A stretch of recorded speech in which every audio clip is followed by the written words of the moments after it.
Hamjambo watazamaji wenzetu, karibuni kwenye kipindi chetu cha My Story. Today we are honored and privileged to have our dear sister. She will introduce herself. My name is Moline. Welcome to the program. Karibu. Ma'am. Hamjambo watazamaji. My name's Grace Mudanya. I'm born again. We are honored to have our sister Mrs. Mudanya in our program today, and she will tell us about herself. Karibu kwenye kipindi chetu ma'am, and feel free and welcome. Bwana Yesu asifiwe. Vile nimesema naitwa Mrs. Grace Mudanya. I'm saved. I love Jesus. Yeah. Don't know where to start. Maybe I'll say I was born sometimes back in mid-60s in Western Province, and but I relocated to Nakuru when I was about 3-4 years. So I've been in Nakuru, went to nursery in Nakuru, primary school, and secondary. So one thing that I feel proud of saying is that when I was in secondary school, I gave my life to Jesus. So I got saved sometime back in 1982. And from that time up to now, I'm still saved and I love Christ. Amen. So when I finished my fourth form in 1983, I went to college, a nursing training school, and that was somewhere in Sotik, around Kericho. Yeah, so I did my nursing training there. I also went to Thika Maternity. I did my midwifery course. And then in Nyeri, I did my diploma. The two were certificate courses. So in Nyeri Provincial Hospital, that is now Nyeri Level 5 Hospital, that is where I did my diploma in nursing back in 2010. So when I was when I had finished my certificate course in nursing, that was in 1990, I got married. That was on 10th, when was that? 10th November, 10th November, 1990.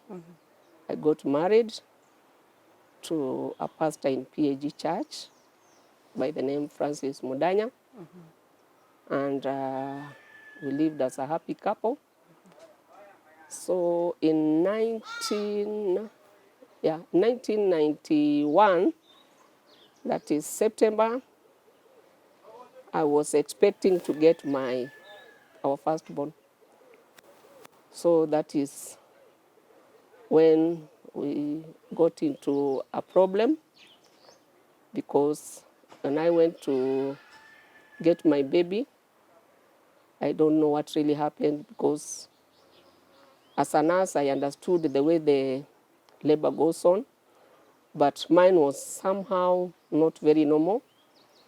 And when I got our firstborn, it was a baby girl, and she came out not breathing well. So we say she was asphyxiated. So the baby passed on after 2 days. And by that time, when she was born at Bondeni Maternity. Then we were relocated to PGH Hospital for a good nursery care. So the baby was there for about 2 days. I was in a different room. She was in nursery. So I kept on praying. The brethren kept on praying for her. But after 48 hours, the nurses came and told me, come and look at your baby. We see her condition deteriorating. So I went there and I looked at her. She was taking her last breaths. She was gasping. So I couldn't do anything. I couldn't pray. But I still believed on God. So after exactly 48 hours, she passed on. And that was around 2 a.m. in the morning. I was even unable to stay in the hospital. I was so frustrated. So I had to call one of the sisters in my working place. I told her, just bring me an ambulance. I want to go home because I cannot stay here anymore. So that is what was done. So at 2 a.m. I left the hospital. I went home and just to plan and collect the body the next day for burial. So it was so devastating, so painful, losing a firstborn, a baby I really expected to hold in my hands. And it was not easy. So that day I went home, my husband was there. I told him what had happened. And he encouraged himself, he encouraged me, and he prayed. So we stayed till morning. Then we involved the brethren in the church.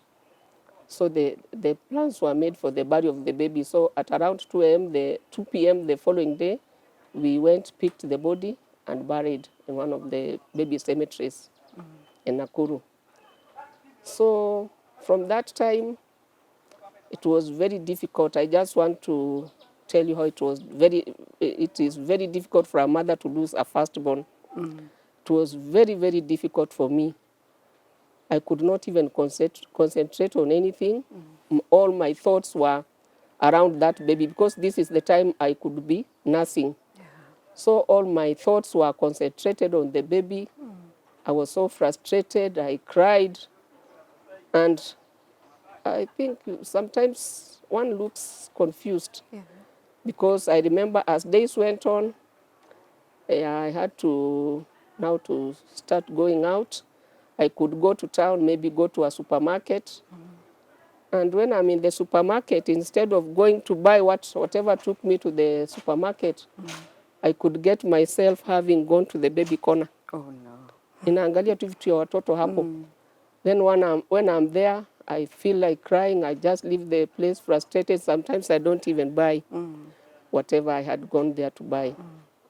So I come back to the house frustrated. So the brethren kept on praying for us. My husband was also very prayerful. And by that time, he was relocated to a church in Nairobi, in Dandora. But he kept on coming almost every 2 days because of my condition. Yeah. So we continued like that. Yeah, it was not very long before now I conceived another pregnancy. I was not even ready to wait, although in my general practice, I keep on telling people, you should do family planning, let your uterus rest and whatever. But for me, it was not possible. So I conceived after a very few months after that. So in 1992, by I think mwezi wa tano hapo, I lost another pregnancy kwa sababu the pregnancy was around 3 months. Then I just started bleeding. Then the bleeding was heavy. When I went to hospital, they said we cannot save this one. So I went to theater and they did whatever they do. DNC was done. That time was DNC, dilatation and curettage. So that was a loss again. I came back home. Yeah. The second baby. Second baby. I was now more frustrated than the first time. The first one. So it wasn't easy for me. Life was so painful. Although my husband was very positive about life. He kept on encouraging me, my sisters. They kept on encouraging me, my brothers, every person. But as for me, I was feeling so frustrated, considering that I was working in a maternity unit. I was working in a maternity unit, and the maternity unit was very busy. So in a day, we are counting like 11 new babies. Can you imagine? So then I was thinking, now what really happened to me that I cannot be like one of these happy mothers. Some of the mothers didn't even want their babies because they are very young girls. They just got pregnancy without their wish. So you see somebody not even they didn't even like their babies, they are complaining. And here I am, somebody who really wanted to hold her baby in her hands. So I didn't really understand, but I kept on praying and believing God for another miracle again. So come the year 1993, I conceived again. And now, when it came to the time of when the pregnancy was at term, the pains didn't come as usual. So there was a delay in labor, there was a delay. The pains didn't come. So the doctor now, I went to see a doctor, and he said that this time, no, after the miscarriage, now I started off with a gynecologist. So this third pregnancy, it was managed by a gynecologist. And when the labor pains delayed, he said that he's going to induce labor. So he planned, and he admitted me in the hospital. And on that very date that he induced me, the labor was started at exactly 8. And something very unusual happened again. The contractions were just stronger than usual. So I kept on telling the nurse who was managing me, no, these contractions are so strong. You should reduce I was on syntocinon drip. So I was telling him you should reduce the drops so that the drug does not overwhelm the uterus. And he was a male nurse, he kept on saying, unajua sasa nyinyi nurses mnakuanga tu waoga. So nikasema basi wacha nisikue muoga, maybe I'm on the wrong. So nikaendelea na hiyo. The contractions were very painful, very strong. Daktari akakuja at exactly 3 hours after the induction. Akasema, this labor is going on very fast. Kwa nini ame progress very fast like this? Huyo akasema, si ni normal too. This is now somebody who has delivered again. Sometimes they just deliver in 4 hours time. And especially when they are on syntocinon drip. So si daktari akaelewana na yeye tu, akaona ni okay. So he went. He barely went for about 30 minutes. I had ruptured my uterus. So in the uterus ruptured, unajua, you don't really notice, but I noticed the contractions were going down. But nikasema, maybe ni vile sasa delivery inakaribia, so hakuna hiyo mvurutano kubwa. Saa nikanyamaza. Kumbe that is the time the uterus had ruptured. Then the bleeding started, and the bleeding is internal. So nobody is seeing it from outside. The nurse had already left the room, sijua alikuwa ameenda wapi. So simi nikaanza kwenda into unconsciousness. Sasa the next thing I heard was the commotion in the room. Sikia tu pu pu pu pu pu pu. Alafu I heard the doctor say we should do all that we can do to make this woman live. Hiyo tu ndio nilisikia. Then I switched off. So ikawa hivyo. The next day nilijigundua, I think almost after 2 days ndio nikajigundua sasa. Yeah. I was in a different room. I was feeling tightness in my abdomen. So nikaguza hivi, kasikia kuna bandage. Naangalia mkono iko na drip. Kaanza kufikiria, nikajua I think I've passed through theater. Yeah. Through theater. But other than passing through theater, sikujua kuna mabaya. I thought sasa ni mazuri, but Yeah. so one nurse came into the room. Nikamwambia, sister, habari mzuri, kwani tumbo yangu iko na nini? Akaniambia, you went through theater. So that is why you are having a bandaged abdomen. Yeah. Nikamwambia na mtoto wangu, akasema, unajua, I've just reported on duty and I've not asked much. I've just been told to do the observations. So I'll inquire, then let you know. Akabrush that question off. Nikafikiria, nikasema, you report on duty, then start going round to take observations without taking a report of the patients you are going to see. Is that normal? Kwa akili yangu nikasema, hapana, there's something, kitu yenye wananificha. So the nurse just went. Then the next person in the room ilikuwa my husband, who is now late. Akakuja akanisalimia, akapretend to be happy. Akakuja tu akasmile. Na already alikuwa ashajua what is happening. It was 2 days after. Akaniambia, nikamuuliza, mnaendeleaje nyumbani? Vizuri. Na mtoto? Akasema, mtoto sijaenda huko. Sijaenda huko. Wacha tukaekae kidogo. I think these people are busy, then I'll let you know. So tukakaa naye hapo, tukaongea maneno mengine. Akaongea tu maneno kando na hiyo. Yeah. Hapa akaniambia, it's time for me to leave. I'll come later. So another nurse comes in the room again. Namuuliza, mtoto, wewe unajua mambo ya mtoto wangu yuko wapi? Akasema, mtoto wacha ni inquire. Akatoka. Then I was, what am I getting up to? Nikakaa. So this other nurse akarudi tena. Akaniambia, sasa I think I've talked to your doctor and he's coming into the room to explain to you the condition of the baby. Nikamwambia, lakini mtoto yuko? Akasema, sasa wewe unajua daktari wako ndiye anaongea na wewe. Atakuja kuongea na wewe. So the doctor came in.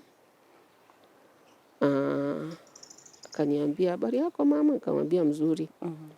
Ati unaendelea vizuri? Nikamwambia, sijui kama naendelea vizuri, sijui to let me know. Yeah. Alafu akaniambia, unajua wewe, the other day the whole hospital was on their feet. Everybody was on their feet running just to try to save your life. Nikamwambia, here I am. And nikamuuliza, what about the baby? Akasema, the baby, we really tried, but we could not save the baby.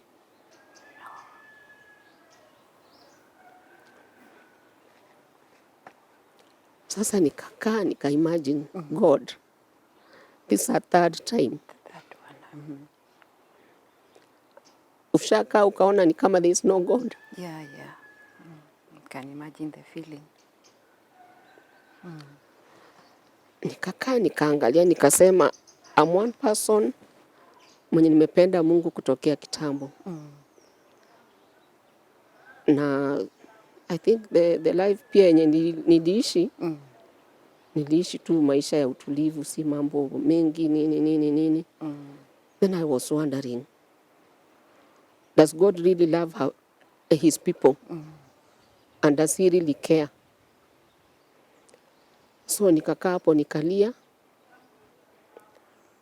Daktari yeye akatoka. So nikalia, my husband was there. Akaniconsole. Just well. It was very, very difficult for me. It was very, very difficult. Nikafikiria, nikasema, am I leaving the hospital again?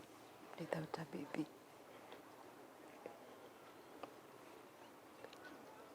Ilikuwa ngumu.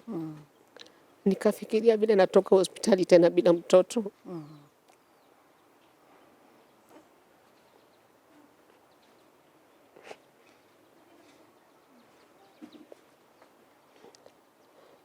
So this was now the second day after the operation. Sasa because of my condition, singeenda kuzika huyu mtoto nao. So plans zikatengenezwa. And the baby was buried. I stayed in the hospital for about eight days because the doctor had said the rupture of the uterus was very, very intense. And in fact, what he told me was that the uterus was supposed to be removed because of the way it was. Yeah. But now because of my conditions, because of my condition, he called in other consultants. So they consulted each other and they opted to just to repair the uterus with the hope that with good care, the uterus could heal. But now he told me after 7 days, after 7 days, when they go to re-examine me and see that if they go to re-examine me after 7 days and the condition of the uterus is okay, I'll be left to go home and to stay for about 4 years or even 5 without conceiving. But after 7 days, if I develop any complications, then they're just going to remove the uterus again. So this the message came to us when the message came to us, it was very painful. And my husband just consulted a few brothers, saved brothers, and they went into prayer. He told me that I won't come to hospital for some time because we have to go and pray. But your sisters will be coming. So they went into prayer for some time, just praying for the Lord to intervene. So after 7 days, the doctor came in and said, after observing you, we are going to retain the uterus, and you have to be under a doctor's care for about 4 or 5 years before you conceive again. And before you conceive, the doctor has to re-examine you and ascertain that you can carry another baby. The uterus can carry another baby. So that is what happened. But now, during this time of waiting, it was very, very painful. Very, very painful. And now that you are not certain that all will be okay. So we kept on praying. We prayed with so many people. There are some youth in a friend's church. That time they were youth. Now most of them are pastors, like Pastor Mudoga. You know Pastor Mudoga? Yeah. Yeah, they were now by that time in Friends Church. And they could come to our house. They pray with us. Sometimes we could even have a kesha in the house. So all those 5 years that we waited, it was not very easy for us, but we clung to God, and we kept on praying. We kept on trusting. So I remember one time in 1993, we went there was this Maurice Cerulo World Evangelism team that was coming to Uganda at Makerere University. So I told my husband, we have to look for money, and we go to that meeting. Because my heart was, sometimes I go very low. I just feel like I need something to lift me up. Yeah. So we went to that meeting. It was a 5-day meeting. at Makerere University. And the meeting was very powerful. The preachers were very powerful. And from that time, the healing of my heart started. That is 1993, August there. Okay. My heart started healing. So it's like before that, I was almost going into depression. So there was that healing after the meeting. And I remember when we were in the bus, now from that place, we were very tired after the 5-day meeting. So some sleep just came into my eyes. And I saw somebody. It was like a vision. I saw somebody who looked like my own father. And he came to me. He was holding a baby. And when he reached, he told me, no, before that, before holding a baby, he just came. I saw somebody who looked like my father. And he came and told me, you will never shave your head again. Never shave your head again. Because and you he just shave your head after...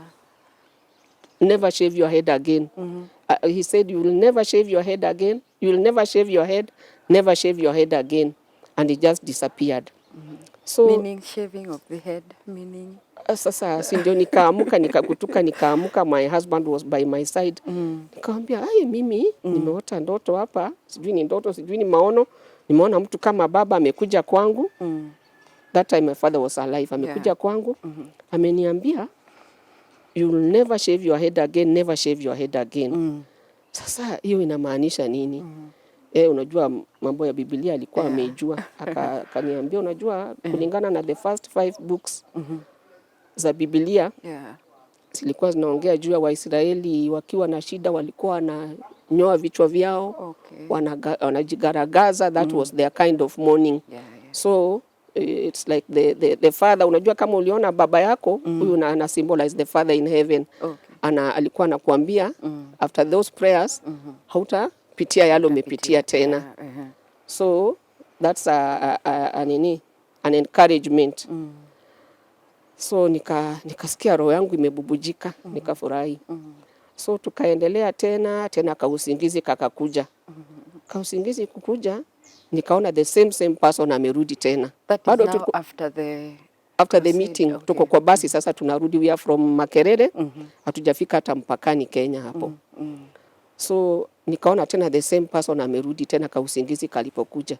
Akaja sasa na mtoto hivi, ananiletea, nikienda kushika, he disappeared. Tena nikagutuka, nikaambia my husband, tena huyo mtu tena amerudi. Akaniuliza amesema nini tena? Alikuwa anakuja na mtoto hivi, lakini nikienda kushika, sasa ndio nimeona ni kama amepotea tu nikishika mtoto. Kaniambia, that's still a confirmation of what the Lord has done. Mungu anaenda kukupatia nini mtoto. So from that time nikasikia nimebubujika, nikasikia roho yangu imefurahi. But nikaendelea tu na maombi. So we continued praying. But sasa bado nikasema acha tu nifuate ile daktari alisema, kwa sababu hata Mswahili anasema haraka haraka ina baraka. So we waited for that time, at least that period yenye daktari alikuwa amesema. Now after some time, after almost 4 years after now we lost the third baby. Nikawa sasa nimelala, nikaona somebody amekuja ananiletea now my uterus but in his hands. Ninaona hii uterus yangu but it is in the hands of that person. Na ananionyesha, ananiambia, unaona hapa ndio penye hiyo ilipitia, hiyo rupture, hiyo tear ilipita hapa, ikapita hapa. But now unaona imepona. And I could see the scars, but the thing was smooth and healthy. Kaniambia, unaona sasa imepona. Tena akadisappear. So nikaambia my husband tena nimeona tena maono ingine. Akaniambia hii sasa ni confirmation kwamba hiyo uterus imekuwa sawa. Then after that, I stopped doing the family planning now. Kwa sababu sasa nimeambiwa uterus iko sawa. But now even after stopping the family planning, na mimi nilikuwa mtu wa kushika mimba haraka sana. Now the pregnancy was not coming. Oh no. But kwa sababu ya hiyo neno tu nilikuwa nakumbuka hiyo ndoto na the vision was very clear. Nikaendelea tu cling on what God had said. Nikaendelea kumwamini Mungu na cling on what he had said. Na kuendelea kuomba tu. Yeah. So tukakaa one time tukawa na kesha kwetu na our brethren wa Friends Church. Kwa hiyo kesha sasa, one of the ladies akasema ati ameambiwa aniambie kwamba I'll have a baby girl. Na akanipatia hata jina yake. Mimi nikashindwa sasa, hata ninaambiwa hivi na ndio hata conception yenyewe hakuna. But sasa nikaendelea kutrust zaidi na nikaambia Mungu asanti. Hata sasa siendelei maombi ya kuomba unitendee, nitafanya maombi ya kukushukuru. Kwa sababu tunaendelea tukupata confirmation. So after that I conceived. And before that after huyo ameniambia hivyo, nikaenda kwa daktari. Daktari akasema, unajua you are not conceiving, kuna test tutafanya. There's something tutafanya, tujue kile kinaendelea. So I went for an examination inaitwa histosalpingography. That thing was so painful. So painful. Paka nikatoka huko nikasema, hata bila mtoto, nikuwe na mtoto nisikuwe na mtoto, siwezi kupitia kitu kama hii tena. Very, very painful. But after that, sijui nafikiri after that hiyo whatever was done, I don't want to go into details. Yeah. Nafikiri ilienda ikafungua tubes. I think hiyo wakati wenye nilibleed wakati wa hiyo rupture, tubes ziliblock. So after that exam, ilienda ikan-block kwa sababu kuna there's something they pushed in na ikan-block. Sasa after that nika-conceive. After conceiving, the pregnancy went on well and I was under a gynecologist. Akaniambia sasa kwa sababu ya your weak uterus, hatutangojea pregnancy iende to term. Tutatoa mtoto at 36 weeks. Tukakubaliana. So I went for an admission at 36 weeks. I was at War Memorial. Nikaenda, wakani-admit. The doctor came and did the cesarean section. So I got my baby Faith. Mnajua Faith, siku hizi naona kanaimba kwa praise and worship. And I thank God because Faith is saved. And she is really determined to serve God. She is now waiting for her graduation. Yeah, she's a student at Daystar University at River. And she's waiting for her graduation, which is to be in November. So I really thank God for what he has done for me. Yani neema yake tu ilinitosha throughout this journey of waiting. I thank the Christians who really prayed for me. I thank my late husband in absentia for keeping strong and staying there for me. Na nashukuru Mungu zaidi kwa yale alitenda. Kunipatia nguvu, kuongoza my steps, because naonanga sana hiyo mkutano yenye tulienda huko Uganda, it was a very, very great blessing. Kwa sababu after that ndio nilikuwa napata those visions, vision after vision, ya kuni-encourage. We've come to the end of our part 1 of the program. I want to say that our God is faithful and his promises are yea and amen to those who trust in him. In our second part, we are going to come back and continue with the story. You see, I have a magazine here. Just keep there and watch what God has to do in our lives and what he has done in the life of our sister, Mrs. Mudanya.